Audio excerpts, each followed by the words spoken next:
后来，这个礼拜六就要投票咯。中选会统计，这届总统、副总统的选举人的人数1931万人，其中6都的选举人数就占总选举人数的将近70%。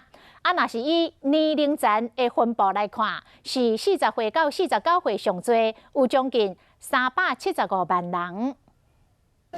民主自由的社会，国家的未来就靠你投下新城一票来决定。中选会统计，这摆第15届总统、副总统选举人的人数有1931万人，其中6都选举人数是1337万人，占总选举人数的69%。其中新北市上济，过来是高雄市、台中市。若是以年龄层来看，以40岁到49岁是第一名，有374万人；过来是50岁到59岁有363万人。若是甲顶一届选举人数比较起来，成中上济年龄层是60岁到69岁选民，加53万几票。伫1月11日一天早起8点到下晡的4点要投票。